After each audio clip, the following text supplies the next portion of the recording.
Welcome to சுடுதண்ணி.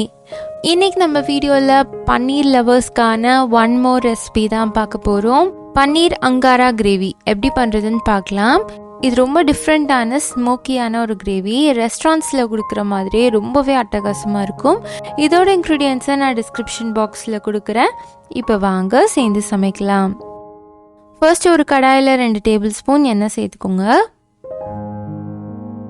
இதில் ஒரு பிரிஞ்சி இலை, ஒரு பட்டை, ஒரு ஏலக்காய் சேர்த்துக்கலாம்.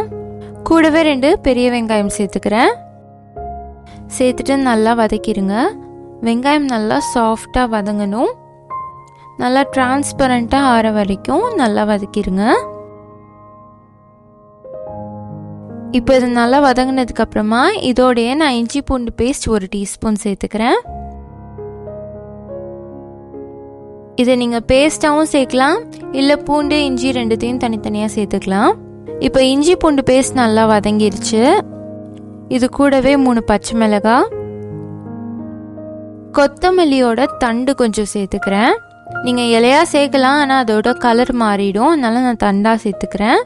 கூடவே 10 முந்திரி பருப்பு, ஒரு பெரிய தக்காளி சேர்த்துக்கலாம். சேர்த்துட்டு எல்லாத்தையும் நல்லா வதக்கிடுங்க. மசாலாலாம் நம்ம அரைச்சதுக்கு அப்புறம் தான் நம்ம சேர்க்க போகிறோம். ஸோ இதோட இதுக்கு தேவையான அளவு உப்பு 1/2 டீஸ்பூன் மட்டும் சேர்த்துக்கிறேன். தேவைப்பட்டுச்சுன்னா நம்ம கடைசியாக சேர்த்துக்கலாம். எல்லாத்தையும் நல்லா மிக்ஸ் பண்ணிவிட்டு நல்லா வதக்கிடுங்க.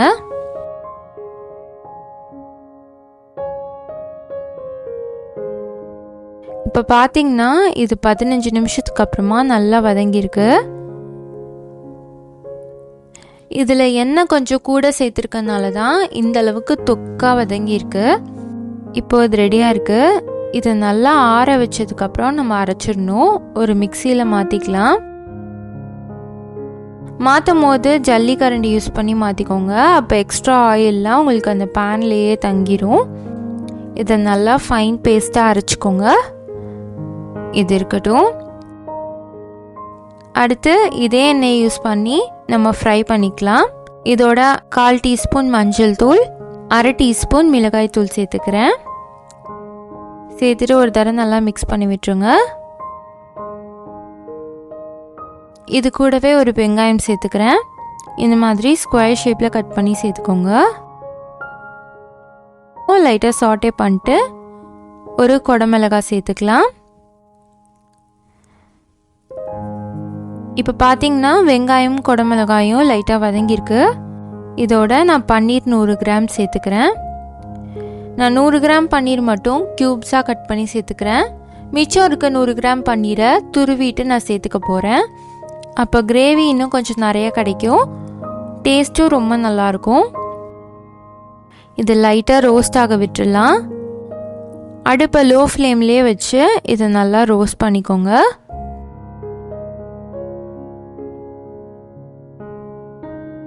இப்போ பன்னீர் ஒரு 10 நிமிஷம் அடுப்பில் வச்சதுக்கு அப்புறமா நம்ம ஆல்ரெடி அரைச்சி வச்சிருக்க கிரேவியை இதில் சேர்த்துடலாம்.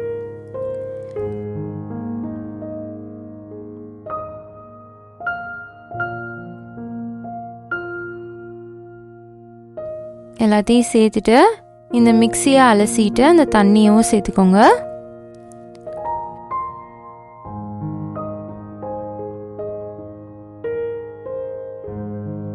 லைட்டாக ஒரு கொதி வந்ததுக்கு அப்புறமா நம்ம மசாலாலாம் சேர்க்கலாம். 1/2 டீஸ்பூன் மிளகாய் தூள், 1/2 டீஸ்பூன் கரம் மசாலா, 1/2 டீஸ்பூன் சீரகத்தூள், 1/2 டீஸ்பூன் மல்லித்தூள். இது எல்லாத்தையும் சேர்த்துக்கலாம். நம்ம மிளகாய் வேறு சேர்த்துருக்கோம், அதே மாதிரி ரோஸ்ட் பண்ணும் போது 1/2 டீஸ்பூன் மிளகாய் தூள் வேறு சேர்த்துருக்கோம். ஸோ நிறையா சேர்த்தா உங்களுக்கு காரம் ஜாஸ்தி ஆகிடும். நீங்கள் தேவைப்பட்டுச்சுன்னா நீங்கள் லாஸ்ட்டாக கூட ஆட் பண்ணிக்கலாம். இப்போ இது நல்லா மிக்ஸ் ஆகிடுச்சு. இதோட நம்ம துருவி வச்சுருக்க 100 கிராம் பன்னீரையும் சேர்த்துடலாம். சேர்த்துட்டு எல்லாத்தையும் நல்லா கலந்து விட்டுருங்க. தேவைப்பட்டுச்சுன்னா கொஞ்சம் தண்ணி சேர்த்துக்கோங்க. இதை சிம்லேயே வச்சு நம்ம ஒரு 5 to 7 நிமிஷம் கொதிக்க வச்சிடலாம். இருக்கட்டும். இப்போ பார்த்தீங்கன்னா இது நல்லா குக் ஆயிடுச்சு. நல்லா கிரேவி சூப்பராக ரெடி ஆயிருக்கு. லாஸ்ட்டாக இதில் கொஞ்சம் கொத்தமல்லி தழை, கொஞ்சமாக கசூரி மெத்தி சேர்த்துக்கிறேன். இதை சேர்த்துட்டு அடுப்பை ஆஃப் பண்ணிடுங்க. இதுக்கு நடுவில் ஏதாவது ஒரு குட்டி கிண்ணம் இல்லாட்டி வெங்காயம் மாதிரி வச்சுக்கோங்க. வச்சுட்டு இதில் கறியை ஹீட் பண்ணி அதை சேர்த்துக்கலாம். இது மேலே ஒரு டீஸ்பூன் நெய் சேர்த்திங்கன்னா நல்லா ஸ்மோக் வரும். அப்போ இதை மூடி வச்சிடணும். ஒரு 5 மினிட்ஸ் இது அந்த ஸ்மோக்லேயே இருக்கணும். 5 மினிட்ஸ்க்கு அப்புறமா திறந்திங்கன்னா இது நல்ல ஸ்மோக்கி ஃப்ளேவரோட ஒரு அட்டகாசமான கிரேவி உங்களுக்கு கிடைக்கும். இது ஃபென்டாஸ்டிக்காக இருக்கும். கண்டிப்பாக அந்த ரெசிபியை மிஸ் பண்ணிடாதீங்க. தற்சமயம் என்னோடய பர்சனல் ஃபேவரட் இந்த கிரேவி தான். ரொம்பவே சூப்பராக இருந்துச்சு. நீங்களும் இந்த ரெசிபியை ட்ரை பண்ணி பார்த்தீங்கன்னா கண்டிப்பாக கிளிக் பண்ணி எனக்கு இன்ஸ்டாகிராமில் ஃபோட்டோ அனுப்புங்க. என்னோடய இன்ஸ்டாகிராம் லிங்க் நான் டிஸ்கிரிப்ஷன் பாக்ஸில் கொடுத்துருக்கேன். இந்த வீடியோ உங்களுக்கு பிடிச்சிருந்தா லைக் பண்ணுங்கள். சுடு தண்ணி சேனலை சப்ஸ்கிரைப் பண்ணுங்கள். தேங்க்யூ.